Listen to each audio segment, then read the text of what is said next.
Esta noche viajamos a Egipto, a la tierra de los faraones y sus enigmáticas pirámides. Desde hace años, la pregunta sobre su verdadera función sigue abierta. ¿Eran solo tumbas, como afirma la egiptología oficial? ¿O esconden un propósito mucho más complejo? ¿Qué revelan las incongruencias entre la tecnología disponible en la época y la construcción de estas gigantescas estructuras? La evidencia, como veremos, nos presenta un buen ejemplo de contradicciones. Un sarcófago encontrado dentro de la Gran Pirámide, hecho de granito rojo, plantea más preguntas que respuestas. Esto, junto a la ingente cantidad de bloques de piedra y las dimensiones mismas de las pirámides, nos lleva a cuestionar la versión oficial. ¿Cómo se construyeron estas maravillas hace miles de años? ¿Qué tecnología se utilizó realmente? ¿Qué secretos aún permanecen ocultos tras sus imponentes muros?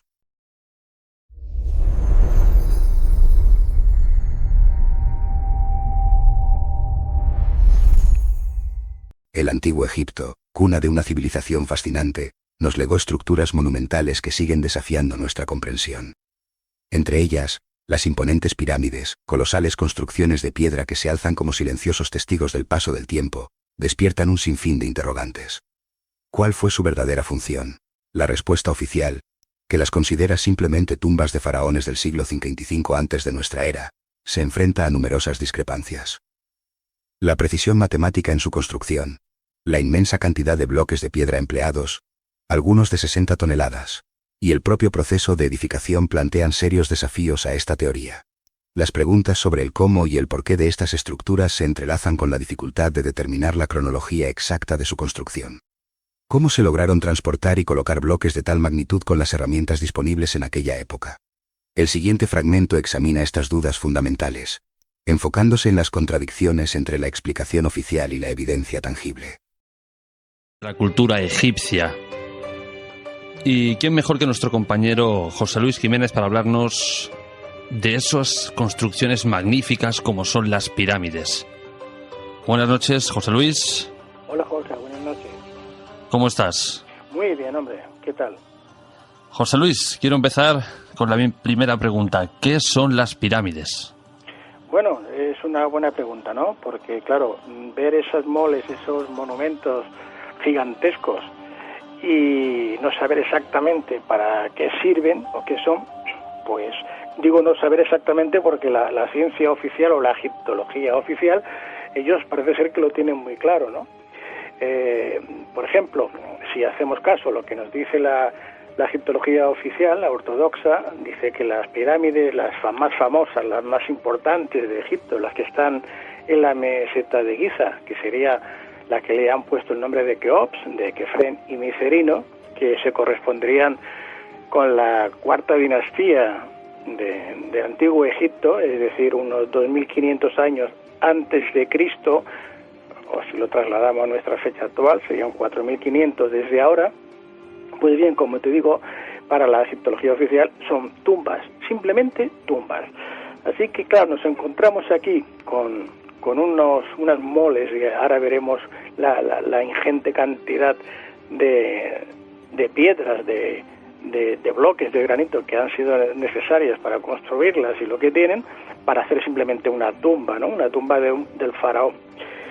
Y bueno, es absurdo de entrada ya que digan que son tumbas, porque ahora analizaremos un poquito lo que contiene una pirámide. Nos tomaremos como ejemplo la más grande, la Gran Pirámide, que se llama así. Yo prefiero llamarla la Gran Pirámide que no de Keops, porque Keops fue un faraón que era el padre de Kefren y a la vez el abuelo de Micerino, es decir, que las tres grandes pirámides que actualmente están en la meseta de Giza, de Keops, Kefren y Micerino, se construyeron, de acuerdo a esta egiptología oficial, en esta cuarta dinastía y en un periodo que iría alrededor pues de 20 años cada pirámide, unos 60 años o ponle 80 como mucho las tres, algo totalmente absurdo como vamos a ver ahora.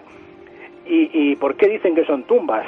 Pues bueno, ellos se acogen a que, por ejemplo, pues en la pirámide de Giza, la Gran Pirámide de Keops, han encontrado un sarcófago dentro de la Gran Pirámide, al margen de que el espacio que no se conoce, que aún no se ha descubierto, de cámaras que hay no sé cuántos, pero deben de haber decenas de pasadizos que aún no se conocen, y de cámaras ocultas, pues solamente conocen 2 o 3 cámaras, que se le conoce con nombre de cámara del rey, cámara de la reina, cámara de la descarga, etcétera. Luego entraremos en más detalles. Y dentro de la cámara del rey hay un sarcófago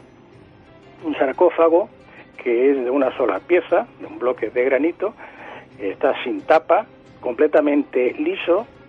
Luego entraremos en más detalles, pero bueno, te avanzo con que decirte que este sarcófago, por ejemplo, las caras interiores parecen espejos, están realizados de tal manera que si lo quisiéramos hacer hoy día con este tipo de granito, que es un granito rojo fuerte, necesitaríamos, pues, diríamos un rayo láser, porque la dureza de este, tal como está realizado, pasaría pues como al número 11 de la escala de Mohs, y nosotros lo máximo que conocemos y que utilizamos es el diamante, que llegaría al número 6, quiero recordar, ¿no? Entonces ya nos encontramos con la primera incongruencia inconveniente. Pero bueno, ellos se acogen a que como hay un sarcófago, y digo sarcófago porque como tiene unas dimensiones rectangulares o cuadradas, que ahora te las daré, pues claro, dice, tiene que haber sido para guardar el cuerpo de un faraón. Pero bien, vamos a coger de entrada los datos que conocemos, que cualquiera puede comprobar, que diríamos que son pruebas empíricas de que eso se ha hecho así, y es cómo está construida la pirámide. Pues la Gran Pirámide de Giza, por ejemplo, actualmente tiene unos 136,86 metros de altura, pero inicialmente, cuando se construyó, tenía 148 metros, 208. Esa era la altura original. Ahora le falta el piramidión, y diríamos una parte de la base del piramidón que es la que ya no está. Por eso tiene como unos 12 metros menos de altura. Luego, cada lado, tiene 4 lados, tiene una longitud de 232,805 metros, o sea, 232 metros, 805 milímetros. Y diríamos que se han empleado una cantidad aproximada de 2,5 millones de bloques. El peso oscila de los más pequeños de 2,5 toneladas a los mayores que llegan a tener 60 toneladas de peso. Pues bien, con estos números que ya uno se empieza a marear, vamos a ver qué es lo que nos dice la egiptología oficial, cómo se construyó. Y ellos pues se acogen a lo que contó en su día el historiador, geógrafo griego Heródoto, el cual explicaba que se habían construido, porque bueno, él siempre hacía una salvedad. Las grandes pirámides de Egipto, monumentos colosales que desafían la comprensión incluso en la época moderna, nos plantean preguntas que siguen resonando a través de los milenios. Construidas hace 4.500 años, en el período que llamamos la Cuarta Dinastía, estas estructuras de piedra caliza y granito, de una magnitud asombrosa, requirieron la movilización de ingentes recursos y una organización meticulosa que aún desconocemos por completo. El fragmento que analizar se centra en las técnicas de construcción utilizadas por los antiguos egipcios, un tema que ha generado innumerables debates y teorías a lo largo de la historia. Se mencionan las herramientas empleadas para la manipulación de bloques de piedra de entre 2,5 toneladas y 60 toneladas, cifras que parecen desafiar las posibilidades tecnológicas de aquella época. ¿Cómo pudieron mover esos pesos tan enormes utilizando solamente palancas de madera y una fuerza humana, como sugieren algunos estudios? La información que escucharemos nos presenta diversas perspectivas, incluso contrapuestas, sobre la logística y la economía de la construcción de las pirámides. Más allá de los métodos, nos preguntamos sobre la organización social, las estrategias de trabajo y la magnitud de un esfuerzo que perduró 20 años, un lapso de tiempo que impacta por su duración. Plantea nuevas preguntas sobre el alcance del conocimiento y la capacidad organizativa de una civilización antigua. No contaba las historias y decía que él escribía lo que le habían contado, pero que no tenía que estar obligatoriamente de acuerdo con lo que le contaban. O sea, que ya hacía esta salvedad como diciendo, bueno, yo os digo lo que me han contado, pero que no me lo acabo de creer, ¿no? Pues bien, Heródoto nos dice que los egipcios de entonces, de este supuesto, o de esta supuesta de Cuarta Dinastía de hace 4.500 años, pues para levantar estos bloques de entre 2,5 toneladas y 60 utilizaban simplemente una palanca de madera, imagínate una especie de caballete de esto de madera, con una palanca de madera encima.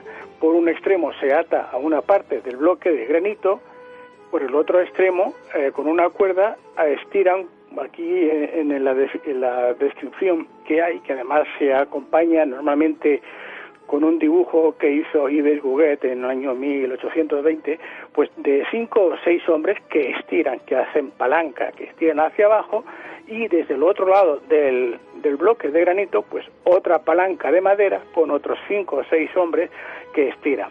Bueno, pues se supone que con esta docena de personas, porque no hay más, cada bloque, que hemos dicho y repito, de 2,5 toneladas el más pequeño a 60 toneladas, pues lo van subiendo escalón a escalón o grada a grada hasta esta totalidad que hemos comentado de los 148 metros.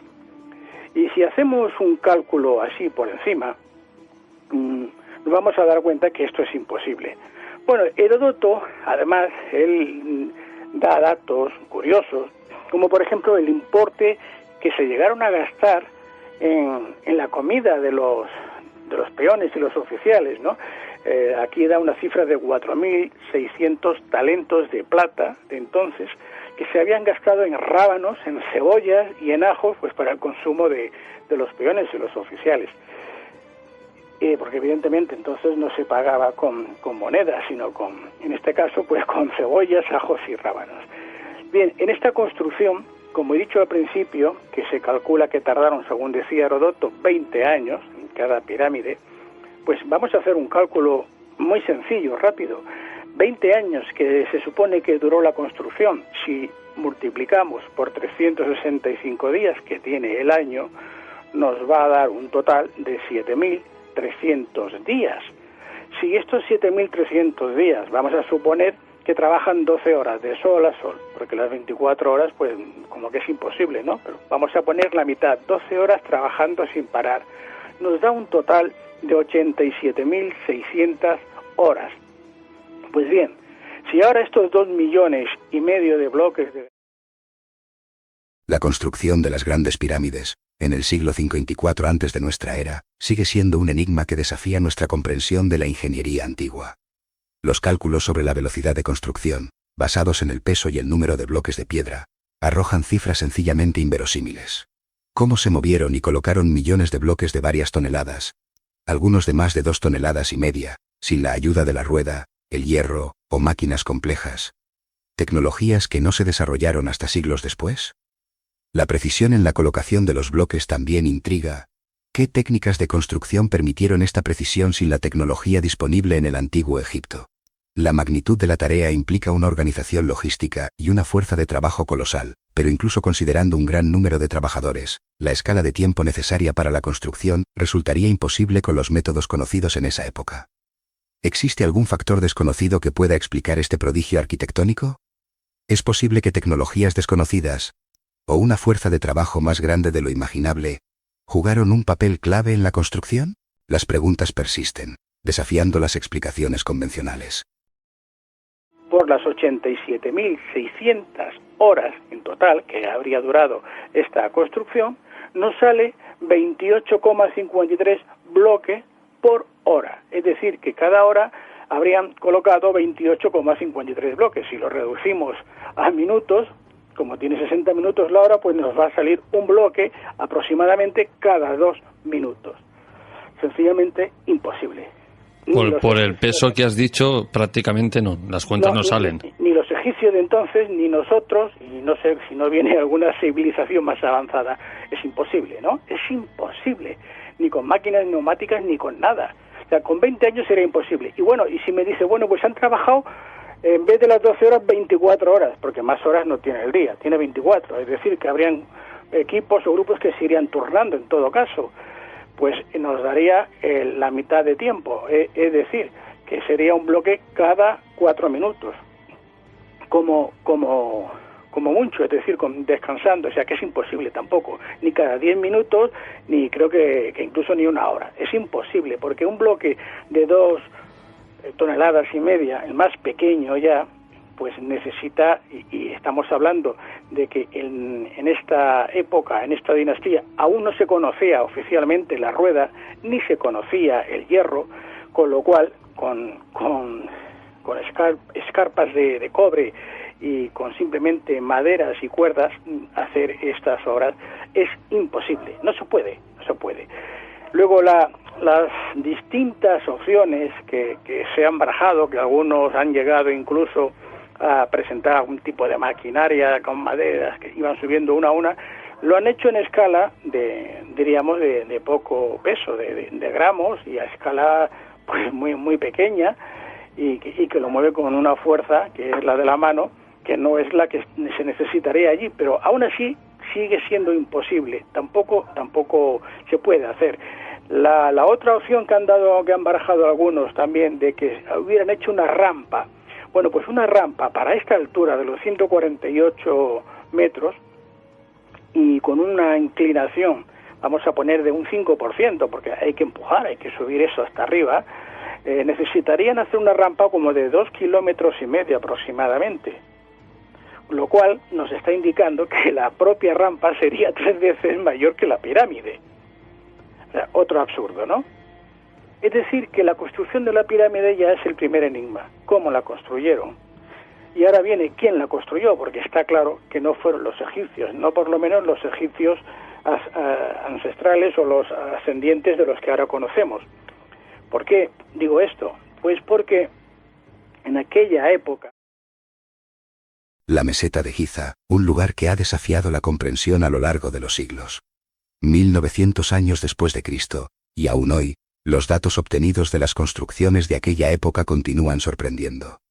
Se ha encontrado que las proporciones de la Gran Pirámide no solo reflejan mediciones terrestres, como la duración del año o la longitud de la órbita de nuestro planeta alrededor del Sol, sino también datos que apuntan a un conocimiento astronómico sorprendentemente preciso. ¿Cómo lograron integrar en su estructura estas medidas con tal exactitud? ¿Qué otros datos, ocultos en sus milímetros, aguardan ser descifrados? El análisis detallado de las dimensiones de esta monumental estructura revela información que conecta los valores medidos con parámetros astronómicos y geográficos. El siguiente fragmento profundiza en estos detalles. Plantea preguntas cruciales sobre la orientación de la pirámide y examina las implicaciones de sus enigmáticas medidas. No se trata de forzar una respuesta, sino de escuchar lo que el fenómeno sugiere. Estos valores están relacionados con los distintos datos que aportan en la pirámide y que además nos van a indicar también datos astronómicos sobre el tiempo en la Tierra, por ejemplo, la duración del año o el año bisiesto, la longitud de la órbita y duración de la misma alrededor del Sol, de la Tierra, etcétera, y bueno, también algunos datos relativos a su densidad. En la pirámide, la Gran Pirámide, vamos a encontrar valor de la fuerza de aceleración gravitatoria en los polos y el ecuador. Es decir, estos valores serían correspondientes a la fecha de construcción de la Gran Pirámide, que si los comparamos con los valores actuales, nos estaría indicando el tiempo transcurrido desde su construcción hasta la época actual. También vamos a encontrar en estos datos de la Gran Pirámide la localización geográfica de los puntos cardinales. Sabemos que está orientada perfectamente al norte, hay pocos grados, porque ha ido cambiando el polo norte, no la pirámide. O sea que la pirámide en su momento cuando se construyó estaba marcando perfectamente el polo norte. Aquí tengo yo una pregunta, José Luis, aunque parezca un poquito absurda. Si la pirámide, digamos, por todos los lados es igual, ¿cómo sabemos hacia dónde está orientada? Bueno, vamos a ver. El lado, la pregunta está muy bien realizada, claro. Tú tienes vamos a decir un cuadrado, que no es un cuadrado perfecto. De hecho, son 8 lados lo que tiene la pirámide. Es decir, en el centro diríamos, la bisectriz de la base con la altura, ahí en ese centro hay como una hendidura, es casi inapreciable, pero en los equinoccios, por ejemplo, de primavera, se observa como el sol se refleja y se ve diríamos como que está hendida por la mitad. Por lo tanto, sería una pirámide de 8 lados, no de 4. Pero bueno, esto se descubrió hace poco tiempo y no se le da mayor importancia a los efectos que estamos hablando ahora. Para saber, tú dices, cuál es el polo norte. Bueno, pues diríamos que la parte de la pirámide, nosotros ahora estamos utilizando una brújula, y cuando ponemos la brújula hacia el norte vemos que ese lado de la pirámide está perfectamente orientado a ese norte. Curioso, porque a simple vista... Luego claro, tenemos otro dato, que dirás, ¿cómo lo sabían? Bueno, pues la esfinge, la esfinge que se conoce como del faraón Kefren, que no es cierto, no es que sea la imagen que represente al faraón, seguramente tenía una cabeza de león y luego se esculpió y se le puso esa cabeza que querría imitar o al faraón Kefren o a otro faraón, no sabemos exactamente quién fue, pues está orientada precisamente hacia el este, y estaba orientada hacia el este, pero no el este de ahora, sino al este de la era zodiacal de Leo, de hace pues 12.500 años atrás, porque aquí en esta meseta de Giza, no solamente las pirámides, sino que también la esfinge, por ejemplo, nos está facilitando una serie de información tremenda sobre el pasado de la humanidad, sobre quién hizo aquello, cómo lo construyó. Y han habido varios investigadores que han... El antiguo Egipto, tierra de faraones y pirámides, nos presenta un enigma que persiste a través de los siglos. Durante milenios, la esfinge ha permanecido impasible, guardián de secretos que parecen desafiar el paso del tiempo y las convenciones históricas. ¿Cuándo se construyó realmente este coloso de piedra? La datación convencional suele situar su creación en el segundo milenio antes de nuestra era. Pero algunas evidencias sugieren una antigüedad mucho mayor, quizás hasta 10.500 años antes de Cristo. El análisis de marcas de erosión provocadas por la lluvia, en una región hoy desértica, plantea interrogantes sobre las condiciones climáticas del pasado remoto, y por tanto, sobre la cronología de la construcción. La coincidencia de estas marcas con la presencia de un patrón astronómico en el zodiaco de Dendera añade otra capa de complejidad a esta investigación. ¿Podrían las diferentes interpretaciones de los registros arqueológicos y astronómicos arrojar luz sobre la verdadera edad de la esfinge y cambiar nuestra comprensión de la historia? ¿Qué otras conexiones existen entre el diseño de la esfinge y las creencias de sociedades anteriores al periodo generalmente aceptado? El siguiente fragmento presenta algunas reflexiones al respecto. Las pruebas que han llevado a cabo de que efectivamente la construcción, en este caso de la esfinge, se produjo en esa fecha, porque hay unas marcas de agua encima de la esfinge que se tuvieron, diríamos, de arriba a abajo, que tuvo que producirse en una época en la que había mucha lluvia, en la que llovió mucho en aquella zona, y estamos hablando de una zona que ahora es desierta, es desértica. ¿Cuándo habían lluvias constantes, torrenciales, para producir esas estrellas? Pues hace 10.500 años antes de Cristo, hace 12.500 años. Luego, además, tenemos, creo que lo hablamos en otro programa, en Dendera, en el templo de Hathor, en Dendera, tenemos el zodiaco de Dendera, donde también aquí se nos está explicando en la época en que se produjo el gran diluvio, cuando la Atlántida se hunde y los atlantes tienen que huir y, bueno, vienen a parar a Egipto, entre algunos otros lugares, y eso está también indicado la fecha en la que se produjo, que era justamente pues la época de Leo, y vemos en el zodiaco de Dendera cómo Leo aparece en la barca y es la que tira del resto de los zodiacos. Hay varios datos, hay ya, como te he dicho antes, tenemos varias evidencias, no una ni dos, varias evidencias que nos están mostrando y demostrando continuamente la fecha en que se produjo la construcción de las pirámides, la construcción de la esfinge y el zodiaco de Dendera. Claro, pero esto la historia oficial, o en este caso la egiptología oficial, no lo quiere admitir por varias razones. La primera de ellas, que la comentamos en el otro programa, es porque la Iglesia de entonces, y bueno, hoy día tampoco es que suceda mucho, pues no admitía que se datase nada con una fecha anterior a 6.000 años antes de ahora, es decir, a 4.000 años antes de Cristo. ¿Por qué? Pues porque según la Biblia, Dios creó el mundo 4.000 años antes de Cristo. Y claro, antes o después de 5.000 años de ahora o 4.000 años antes de Cristo, tampoco podía haber ningún hombre, porque según la Biblia, Dios creó a Adán pues 4.000 años antes de Cristo. Es decir, que cuando un científico, como ocurrió en París en el año 1822, que hubieron 3 grupos y ya los comentamos, expusieron este descubrimiento de Egipto, del zodiaco de Dendera, de las fechas, de la datación real en la que estaban diciendo aquellos constructores que se había producido el gran diluvio, la hecatombe, el hundimiento de la Atlántida y que huyeron hasta Egipto y todo lo demás, como eran 10.000 años, 10.500 años antes de Cristo, no se podía aceptar. Y bueno, y en este caso fue el obispo de París, Monsieur Alfray creo que era, el que los amenazó con la excomunión y bueno, con una serie de prejuicios que al final el propio Champollion tuvo que dedicarse a retirar el libro personalmente de varias librerías y pedir perdón a los católicos por haber dicho en su libro que aquello tenía más de 10.000 años de antigüedad. Curioso. Claro, esto es lo que hasta ahora porque ya tenemos información a través de Internet, a través de que, sobre todo a partir de la imprenta y de que la comunicación es más fluida, pues es más difícil mantener a la gente en la ignorancia, manipularles y engañarles. Ahora es más difícil, pero aún así cuesta.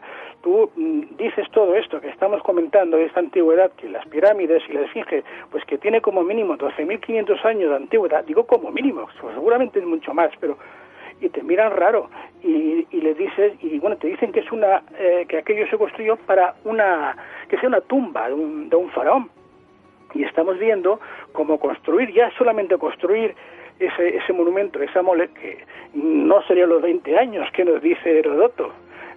Con esa técnica, ni 100 años, es imposible, ¿no? Pero además también, fíjate, los datos que antes estaba hablando y cuando me has preguntado me he cortado. No sé si quieres preguntarme algo más, si no sigo, porque así voy a pasar a otro tema, por acabar de facilitar los datos científicos y matemáticos que está aportando por ejemplo, la Gran Pirámide, ¿no? Te decía que lo más importante, quizás, de estos datos es la definición que se obtiene en la Gran Pirámide del número pi, es decir, de 3,1416. Y esto está expresado por la altura de la pirámide y el perímetro de su base. Y bueno, se obtiene el valor pi de la pirámide con una fórmula muy fácil que te la explico. Sería la siguiente: pi es igual al perímetro de la base partido por la altura multiplicado por 2, o lo que es lo mismo, el perímetro de la base dividido por la altura por 2. Aquí el lado de la base hemos dicho antes que eran 232 metros, 805 milímetros, ¿de acuerdo? La altura hemos dicho que inicialmente eran de 148,208 milímetros. Pues bien, aplicando la fórmula que acabo de decir, pi sería igual a 232,805 por 4 partido por 148,208 por... Las tumbas de los faraones, pequeñas cámaras destinadas al descanso eterno, nos presentan un enigma. La egiptología, basada en el conocimiento del segundo milenio antes de nuestra era y posteriores, afirma que estas estructuras funerarias albergarían restos reales y tesoros. Sin embargo, observaciones cuidadosas revelan una incongruencia. ¿Cómo es posible que, dentro de estas cámaras, las paredes y los techos permanezcan inmaculados, libres de hollín y humo, a pesar de la utilización de velas y otras fuentes de luz durante los rituales funerarios de la época? Un simple experimento casero, encender una vela en una habitación cerrada, demuestra la inevitable formación de hollín. La ausencia de este residuo en las tumbas reales plantea una cuestión fundamental. Se trata de una evidencia que contradice la narrativa tradicional sobre el uso de estas cámaras. O, quizá, se ha interpretado erróneamente el propósito de estas imponentes construcciones, cuyos colores vívidos e intrincados jeroglíficos permanecen intactos hasta nuestros días. La falta de hollín nos desafía a reconsiderar el pasado, a profundizar en las discrepancias entre la evidencia física y la versión establecida de la historia. La verdad parece estar sepultada en lo profundo de estas enigmáticas estructuras. Ortodoxa, pues tendríamos las paredes o como mínimo el techo manchado de hollín, de humo, ¿correcto? Correcto. Sino que alguien haga la prueba en su casa, que quite todas las luces eléctricas, que cierre todas las puertas, las ventanas y con una vela intente pintar en el techo. Y verá lo que le va a pasar. No va a poder pintar nada porque se le va a manchar todo de hollín, de humo. Y están inmaculadas. Lástima que estamos en la radio y no se pueden mostrar las imágenes, pero bueno, poniendo en el Google mismo tumba de cualquier faraón, les va a aparecer, hay cientos de ellas y verán lo que estoy explicando, de los colores tan vivos que hay. Pues bien, esto es lo que vamos a encontrar en cualquier tumba del Valle de los Reyes, y bueno, ya no hablemos pues de la famosa tumba de Tutankamón. Tutankamón, aunque es muy famoso, no era uno de los faraones más importantes ni más relevantes del Antiguo Egipto. De hecho, fue de los que duró menos tiempo, o que reinó menos tiempo. Creo que murió con 18, 19 años, muy jovencito. Pero en cambio, la tumba de este faraón, en la que descubrió Howard Carter, estaba intacta, no había sido profanada, como la mayoría de tumbas, por lo que se encontró todo su ajuar, se encontró el sarcófago donde estaba introducido con los 3 sarcófagos, que no era solo uno, eran 3, era el primero que era de oro macizo, el segundo de madera, y el tercero en el que estaban estos dos, que sería el sarcófago ya de granito. Pues bien, tanto la tumba, el lugar donde está este faraón, o cualquier faraón, cualquiera de ellos, como el sarcófago, está adornado con grabados, con jeroglíficos, con pinturas de todo tipo de colores, todas. No hay ninguna tumba que esté limpia, que no tenga ni una sola inscripción, que no tenga ningún dibujo, no existe, es imposible, no hay ninguna tumba, ni siquiera de uno de los criados, de los más pobres, es imposible. Y entonces, claro, nos vamos a la Gran Pirámide, donde nos dice la egiptología oficial que es una tumba porque ha encontrado ahí un sarcófago, y nos dice que eso es la tumba del faraón Keops. Bueno, pues vamos a ver. En primer lugar, esta cámara del rey, que así la llaman, es una planta rectangular de losas de granito con paredes formadas por 5 hileras de piedra, y los techos y las paredes, todas paredes y el techo están perfectamente lisas, sin ningún tipo de decoración. Para que veamos, tengamos una idea, las dimensiones son de 10,481 metros de largo, 5,235 metros de ancho y 5,858. En el corazón del antiguo Egipto se alza una imponente pirámide construida hace miles de años. Dentro de ella descansa la cámara del rey, un espacio monumental que guarda un enigma fascinante. Un sarcófago de granito rojo, de dimensiones inusuales, se encuentra allí vacío y sin inscripciones, desafiando las convenciones funerarias de la época. Sus medidas precisas, obtenidas con una precisión asombrosa, plantea preguntas sobre su propósito original. La construcción misma de la cámara, con sus 9 bloques gigantescos de granito, cada uno pesando cerca de 400 toneladas, y sus compartimentos de apoyo, sugieren una ingeniería avanzada y un fin específico, más allá de una simple tumba. ¿Qué secretos esconde este sarcófago? ¿Por qué fue construido con tal esmero sin albergar restos mortales? ¿Y cuál era la función real de esta cámara dentro de la estructura piramidal? Las respuestas podrían revelar aspectos desconocidos de la civilización que floreció durante el segundo milenio antes de nuestra era, y reescribir partes de la historia. Contiene un sarcófago, el que hablamos, de granito rojo vacío, no tiene ningún tipo de inscripción en absoluto, ni pintura, y bueno, este techo, que hemos dicho antes, está formado, y esto es muy importante que recuerden los oyentes, está formado por 9 enormes bloques de granito que pesan aproximadamente 400 toneladas y dicen que están aligerados por 5 compartimentos de apoyo coronados por un techo en punta. Bueno, luego esto digo que es importante porque lo vamos a retomar más adelante para explicar lo que es. Bien, y ahora me voy al sarcófago. El sarcófago, las medidas que tiene, el que está en la cámara del rey, son las siguientes. La medida interior es de 1,977 de largo, 0,677, o sea, 0 metros 677 milímetros de ancho, y 0,872, 872 centímetros de alto. Las medidas exteriores son 2,278 metros de largo, 0,977, es decir, 977 centímetros de ancho, y 1,048 milímetros de alto. Bien, está hecho de una sola pieza de diorita. Y esto es muy importante. Primero porque la diorita es un granito muy duro, muy duro. Y el vaciar una mole, como es este sarcófago, donde las paredes, si los oyentes pueden buscar en Google sarcófago de la cámara del rey de Keops, van a ver fotografías que en Google hay, es diríamos que es como como un espejo, totalmente liso. Y estamos hablando de una obra que tiene miles de años hecha, realizada. Para realizar una obra así, hoy día, aparte de que los ángulos son perfectamente rectos, no hay ni milímetros de diferencia, pues necesitaríamos, como te he dicho antes, una máquina con láser, un rayo láser. No tenemos otra forma, ni con el diamante se podría hacer lo que han hecho aquí. Es imposible, no se puede hacer. Bueno, pues como decía, el sarcófago, antes mencionaba del faraón Tutankamón, tiene unas medidas superiores a este sarcófago.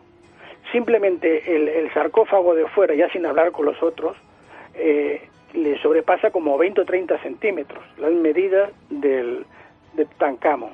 Es decir, que en este sarcófago no cabrían los otros dos con los que usualmente eran enterrados los faraones, el sarcófago de madera y el sarcófago de oro. O sea que aquí encima resulta que un faraón que ha hecho una de las obras más importantes de todo el antiguo Egipto en 31 dinastías, lo meten aquí a cuerpo pelado, ¿no? A cuerpo desnudo, sin nada. Sí, ¿no? Un poquito cutre, ¿no? No, es que ya no cabría porque ahora cuando te hable como eran los egipcios, este hombre no cabía aquí, porque era más alto, ¿no? O sea, que es imposible, de entrada ya no encaja, pero es que, es más, te estaba hablando de los sarcófagos aquí.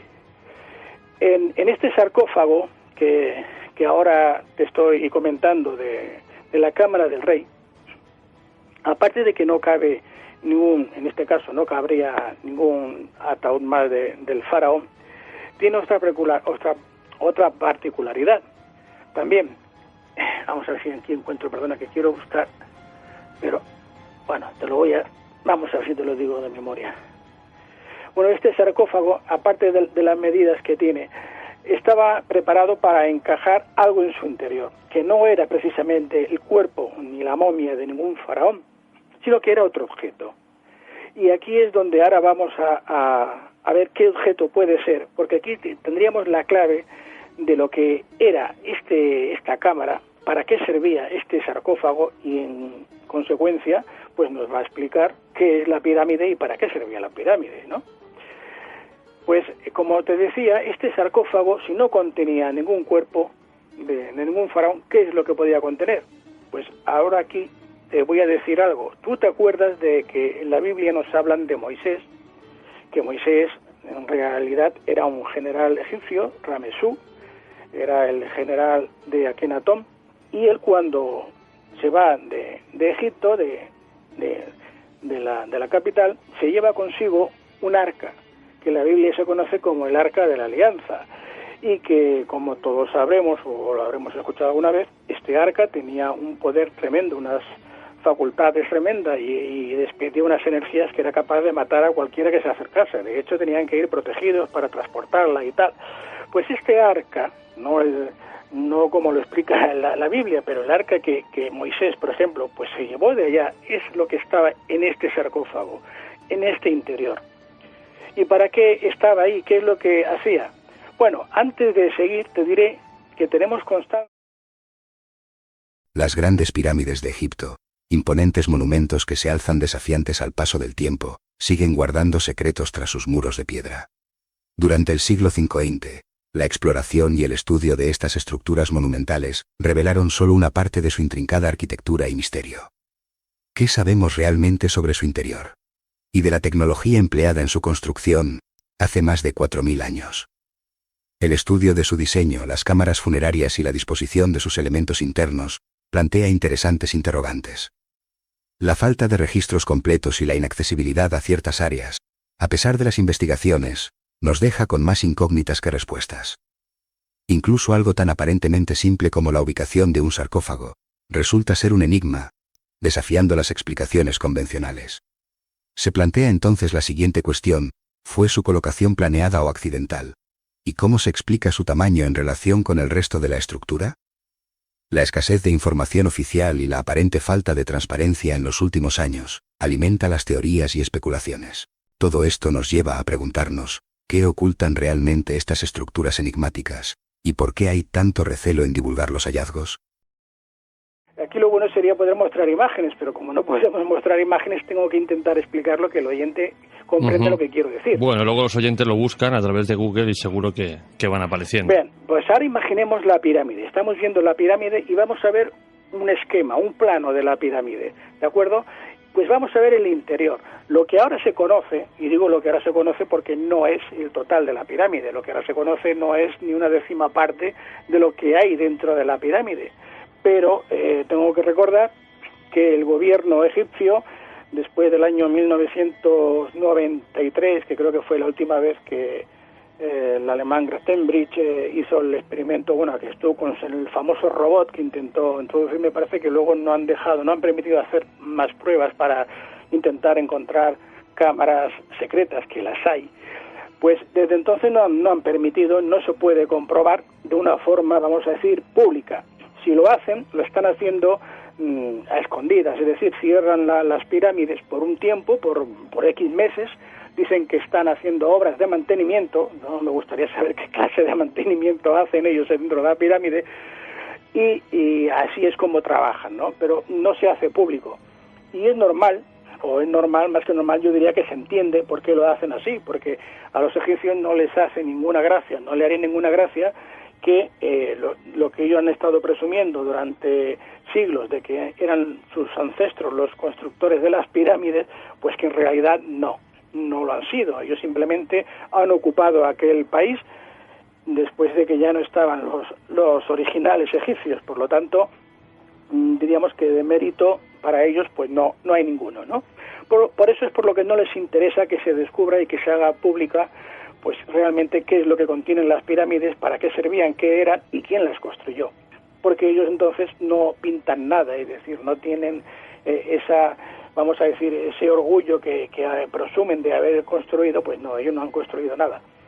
Y por eso no permiten que se hagan investigaciones, entre otras cosas, como lo que hemos comentado de la antigüedad, que tampoco les interesa a la Iglesia, en este caso, pues que la gente sepa que todo lo que cuenta la Biblia, la mitad es un cuento. No digo un cuento chino porque no lo hicieron los chinos, pero bueno, pero es un cuento, ¿no?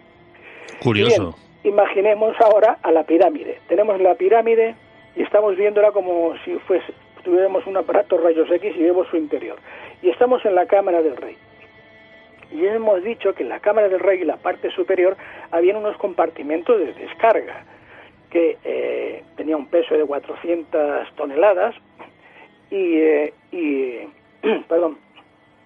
aquí nos indicaban que servía para de alguna forma ayudar, ¿no?, a que soportar el peso. Esa es la explicación que nos dan, pero no es cierto, no es eso. De hecho, que es lo que antes quería decirte que no me acordaba, es que el sarcófago que está en la cámara del rey, las medidas que he facilitado son mayores que el pasillo, que la entrada de la pirámide. Es decir, que ese sarcófago no se podía haber introducido por la entrada de la pirámide, porque no cabe. ¿De acuerdo?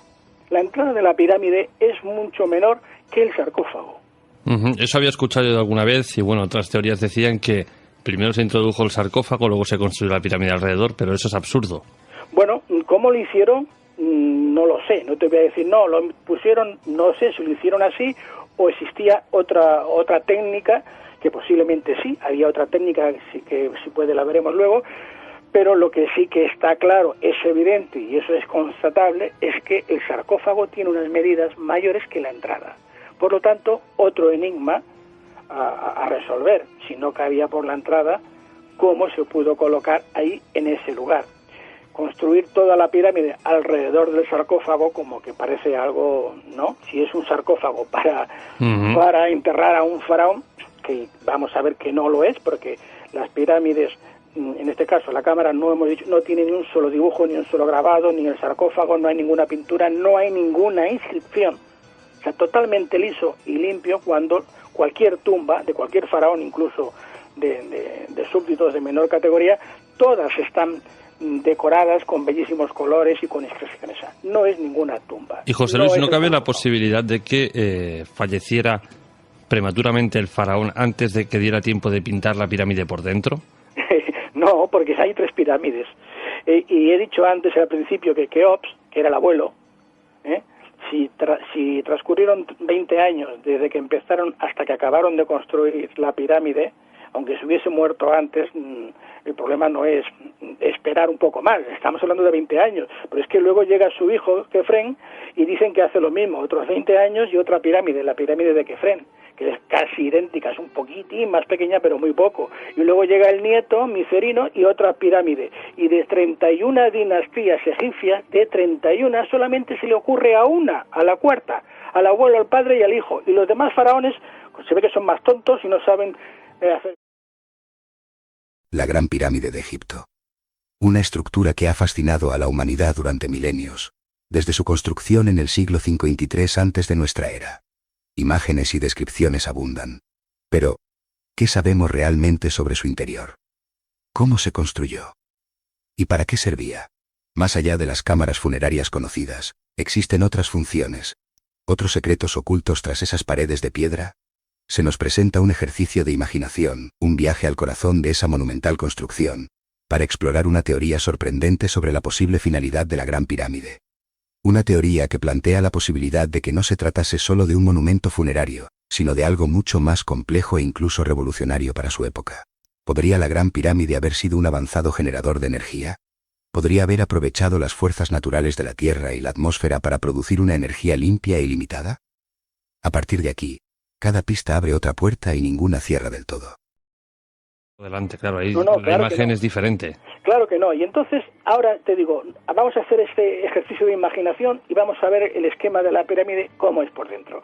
Y estábamos viendo la cámara del rey, y estábamos viendo el sarcófago, que es más grande que la entrada. Y dices, bueno, ya la primera. Y luego estamos viendo en la parte superior, que dices, esto no sirve para nada. Esto, ¿qué compartimento de descarga? Si ahí no se descarga nada. ¿Qué hacen aquí 5 bloques que parecen como si fuesen... luego vamos a ver lo que es, pero bueno, como si fuese una especie de tejadillos, ¿no? Uno encima del otro. Pues eso tiene una función muy importante. Y tiene una función muy importante en el momento en que vamos ahora a, aunque sea una teoría, vamos a teorizar que la pirámide pues fuese un gran generador o una gran planta de energía. ¿Y cómo funcionaría? Pues bien, hemos dicho que el sarcófago tendría esta arca, este arca que nosotros conocemos como de la Alianza, este arca a través de estos compartimentos de descarga, que en sí lo que están representando, y aquí ya tomo la teoría de un investigador y arqueólogo italiano llamado Mario Pincherle.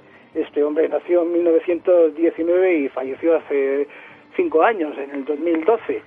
Este hombre, de acuerdo a esta estructura que estamos comentando, él decía que la Gran Pirámide mostraba en la parte superior lo que es en la cámara del rey, la recámara de descarga. Esto estaba representando lo que se conoce como el pilar de Deyet o Set.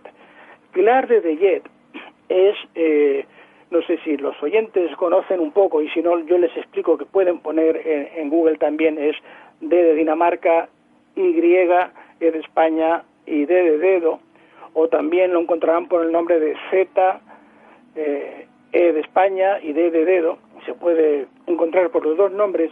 Verán que esto tiene una forma, como he dicho antes, como si fuese esas casas japonesas, ¿no? De varios pisos, que arriba hay como un tejadillo y hay como 3, 4, 5 plantas, por decirlo así, separadas, ¿no? Estos están sobre 2 pilares dentro de la cámara del rey. No están apoyados en las paredes, en ningún otro lado. Y si buscamos esta imagen que en Egipto se conoce como Deyet o Set, veremos que tiene una forma como si fuese un cilindro, parecido casi a un tornillo, y como si recordamos es la ficha de ajedrez, la reina, que tiene como esos gorros, esos sombreros, pues veríamos que tiene como 4 aros alrededor. Esta sería la forma que tiene este pilar de Deyet o Set. Pues bien, el Set es semejante a la bobina que inventó Nikola Tesla. y que al ser conectado, en este caso con el arca existente en el sarcófago, hace las funciones de un condensador que al estar en conexión con el piramidón produce energía libre a partir de la diferencia de potencial entre la Tierra y la ionosfera, de acuerdo a la estructura de la pirámide. Bueno, el piramidón, que lo he mencionado ahora y antes no he hablado, he dicho que faltaba el piramidón, era la parte más, la punta, por decirlo así, de la pirámide, que estaba realizado de un material que hablamos en otro programa que se llamaba oricalco. El oricalco, que como recordarás, hasta el 2004, que se encontró un pecio hundido en una isla cercana a Sicilia, pues decían también que no existía, que era una alegoría de Platón cuando hablaba de la Atlántida. Bueno, ahora encontramos este pecio con 39 lingotes de oricalco y se tuvieron que comer las palabras. Pues aquí también nos dijo Platón que el piramidón de esta pirámide estaba hecho de oricalco. Y este es un material que en la Atlántida era muy valorado. Después del oro era lo que tenía más valor.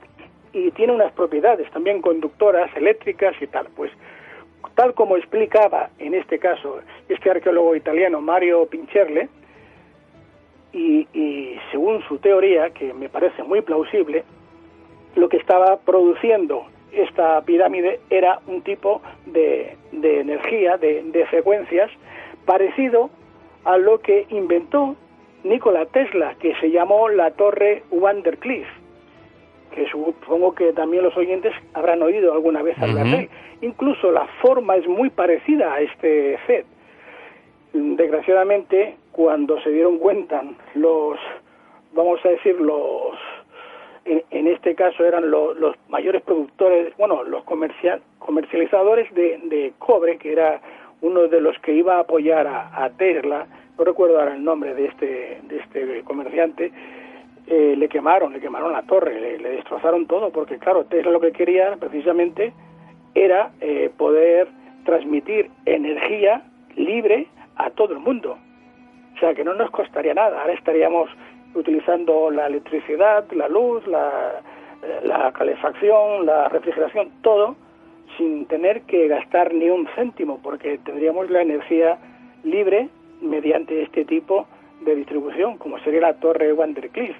Y esto hace poco tiempo que se descubrió también, y fue también gracias a Tesla, que fue el primero en trabajar con ello, y me hago referencia en este caso a lo que se conoce como la resonancia Schumann. En 1952 se descubrió un fenómeno fascinante, la resonancia de Schumann. Una vibración electromagnética de la Tierra, en una frecuencia extremadamente baja, que ha generado numerosas preguntas desde su hallazgo. La existencia de esta resonancia, imperceptible para nuestros sentidos, nos remite a una época mucho más antigua, al trabajo del gran Nikola Tesla. Él, en el siglo XIX, ya observó un comportamiento similar, y lo utilizó como base para sus investigaciones sobre transmisión inalámbrica de energía y comunicaciones. ¿Podría esta resonancia ser la clave para entender antiguos sistemas de energía? Quizás incluso tecnologías que la ciencia oficial aún no comprende del todo. La hipótesis que se plantea relaciona esta energía con las pirámides, específicamente con la cámara que se conoce como la Cámara del Rey, en las grandes pirámides de Egipto. Se sugiere que ese espacio, con su sarcófago, servía como punto focal para la generación y distribución de energía a través de la resonancia de Schumann, cubriendo incluso amplias zonas. La posibilidad de que civilizaciones antiguas dispusieran de tecnología para generar y usar energía de una manera tan avanzada, plantea muchas interrogantes sobre nuestro entendimiento de la historia y las posibilidades tecnológicas. ¿Qué otras conexiones se pueden establecer entre este fenómeno, las estructuras piramidales y los métodos de generación de energía del pasado? ¿Qué secretos nos revelará el estudio más profundo de esta resonancia? Descubrió precisamente el físico alemán Winfried Schumann. Y vamos a decir que esta resonancia es un conjunto de picos en la banda que se llama LF, que sería frecuencia, digamos, extremadamente baja del espectro electromagnético de la Tierra. Pues bien, Nikola Tesla, él ya fue el primero en observarla, y esta fue la base de su esquema para la transmisión de energía y comunicaciones inalámbricas. Esto es lo que hacía, de una forma similar, evidentemente, la pirámide. La pirámide emitía esa energía y que mediante la resonancia Schumann se iba, diríamos, distribuyendo por el resto del planeta. Esta era la función y esta era, diríamos, el motivo por que las pirámides tuviesen esa cámara del rey, en este caso la llamamos del rey porque es el nombre que le dan oficialmente, que es donde se produciría mediante este sarcófago que contenía el arca y con conexión con el CET y el piramidón se proyectaba esta energía. Esta es una teoría, evidentemente, es una hipótesis, pero es la más científica que, por lo menos que yo conozco, la que me parece más plausible y que explica muchas cosas. Esto explicaría por qué, por ejemplo, cuando antes estábamos hablando de las tumbas que hay pues en el Valle de los Reyes o en otros templos donde no llegaba la luz, pues vemos esos dibujos maravillosos con todos esos colores en el techo y en las paredes, que están a cientos de metros de la superficie, pues inmaculados, sin una sola mancha, claro, porque es que ellos utilizaban la electricidad. Y claro, ¿y dónde tenemos ahora pruebas de la electricidad? Pues nos vamos otra vez a Dendera. Y en el templo de Dendera, de Hathor, aquí tenemos también la representación de una especie de bombilla, con unos filamentos muy largos, donde vemos que están conectados a una especie de generador y, casualidades, este generador es el mismo que vemos representado en la pirámide. Es decir, que en distintos lugares de Egipto y en templos vamos a encontrar este Set o Seyet que representa esa energía. De hecho, en varios papiros y en jeroglíficos se utiliza el Set o Seyet para representar la energía. Y la energía, cuando el Seyet está, diríamos, en vertical, está representando que la energía está viva, que aquello vive, que tiene energía. Y cuando lo representaban tumbado, estirado, horizontal, estaba indicando que aquello estaba muerto, que ya no tenía vida, que no tenía energía. Pues aquí en el templo de Hathor en Dendera tenemos también estas bombillas, estos filamentos, que bueno, que la egiptología oficial pues quiere decir que son, pues no sabe, pero bueno, como que si son serpientes que están ahí metidas en un tubo, o algunos hasta decían que eran berenjenas, o vete a saber, cualquier tontería, para no decir, pues no sabemos lo que es y no queremos. El antiguo Egipto, cuna de civilizaciones, siempre ha fascinado por sus enigmas. Durante siglos, los conocimientos sobre su desarrollo tecnológico han sido limitados, alimentando debates sobre sus capacidades reales. ¿Qué fuentes de energía utilizaban los egipcios en el segundo milenio antes de Cristo? La evidencia arqueológica, a menudo fragmentada e incompleta, dificulta la respuesta. Imágenes antiguas muestran representaciones curiosas, que parecen desafiar la comprensión convencional de su tecnología. Las interpretaciones varían, y las ideas existentes sobre la iluminación y la tecnología de la época parecen cuestionadas. ¿Podrían estas imágenes ofrecer una perspectiva diferente, una visión alternativa de cómo funcionaba la sociedad egipcia? Todo esto genera interrogantes sobre la historia y el conocimiento que nos ha llegado. Vale la pena sostener la duda un poco más para ver qué encaja y qué se cae. Vale la pena sostener la duda un poco más para ver qué encaja y qué se cae. Vale la pena sostener la duda un poco más para ver qué encaja y qué se cae. Vale la pena sostener la duda un poco más para ver qué encaja y qué se cae. Lo utiliza para todo. Pero no existían bombillas en aquellos tiempos como las conocemos. Estoy diciendo que en Dendera, si vamos a ver, yo es que yo en YouTube tengo programas que lo muestro, ¿no? Pero si quieren buscar en YouTube mi nombre y buscan Egipto, por ejemplo, o Historia Ignorada, cuando hablo de las pirámides, aquí las muestro, las fotografías, pero si no en Google, con que pongan bombillas de Hathor o bombillas en Egipto, que pongan bombillas simplemente en el templo de Hathor en Egipto o en Dendera, y les va a salir, si no uno u otro les va a salir, porque esto es muy conocido, quiere decir que no es algo raro que no se conozca, y verán la fotografía, y como dice el refrán, una imagen vale más que 1000 palabras.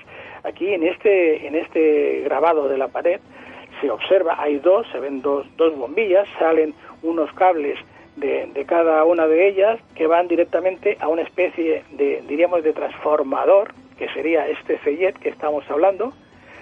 Y esto es lo que se utilizaba, por ejemplo, pues para iluminar tanto en las tumbas como en edificios, como en donde fuera. O sea, que ellos ya utilizaban la energía. De hecho, se han encontrado, la pila de Bagdad, que es algo mucho más rudimentario, ya nos demuestra de que en Sumeria, en Mesopotamia, ya utilizaban también la energía, ¿no? Eso no se puede negar, puesto que conocían ese principio químico y lo utilizaban. Tengo la imagen precisamente aquí en pantalla de la bombilla de Dendera o la lámpara de Dendera, y realmente es curiosa, pero ¿físicamente se ha encontrado alguna? No, físicamente, que yo sepa, no. Digo que yo sepa porque el hecho de hacer público estos descubrimientos, como he dicho antes, en principio perjudica a estas universidades oficiales de Egipto, ¿no? De que ellos quieren tener la última palabra y decidir lo que es y lo que no es, que son la egiptología ortodoxa. Entonces, si muestran el descubrimiento de una de estas bombillas físicas, todo lo demás que han contado ya no sirve, porque se demuestra que es falso, que es mentira, ¿entiendes?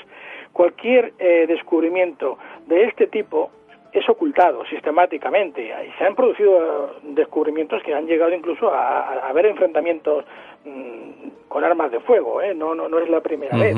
Bueno, y si ahora nos vamos a la guerra que se está produciendo en Siria, en Irak, tenemos como aquí los yihadistas y lo que no son los yihadistas están destruyendo toda la antigua civilización de la humanidad. Están destruyendo todos los dioses, la representación en las simbologías sumerias, que es lo más antiguo que tenemos. ¿Por qué? Pues porque no interesan que conozcamos el resto de la población, que la gente sepa la verdad, la historia real de la humanidad, no quieren que se sepa, porque entonces se les va al traste toda la manipulación y el control que tienen de la población con las distintas religiones, por ejemplo, ya sea la cristiana, la musulmana o la que sea, porque fanáticos los hay en todas, ¿no? Entonces se lo están cargando. Tú te vas ahora y da pena verlo cómo están destruyendo todas las pruebas que hay en el Museo de la Civilización de Mosul, en cualquier otro sitio. Lo están haciendo hoy día, y ya yéndome atrás te estaba comentando lo que pasó en París. El fragmento que escuchar se centra en la dificultad de confrontar ciertas verdades, especialmente aquellas que contradicen narrativas establecidas durante siglos. Se habla de las limitaciones impuestas a la libertad de expresión, incluso en épocas relativamente recientes, como la época de Galileo Galilei y Giordano Bruno. ¿Qué paralelismos podemos trazar entre las restricciones impuestas a estos pensadores del siglo XVII y las presiones actuales que enfrentan quienes intentan revelar información considerada incómoda? La grabación alude a las consecuencias que la divulgación de ciertas verdades podría tener, incluso hoy en día. ¿Se ha modificado verdaderamente nuestra capacidad para afrontar la verdad, o persisten mecanismos de control similares a los del pasado? Se menciona la antigüedad de ciertas estructuras y la discrepancia entre esa antigüedad y las narrativas religiosas dominantes.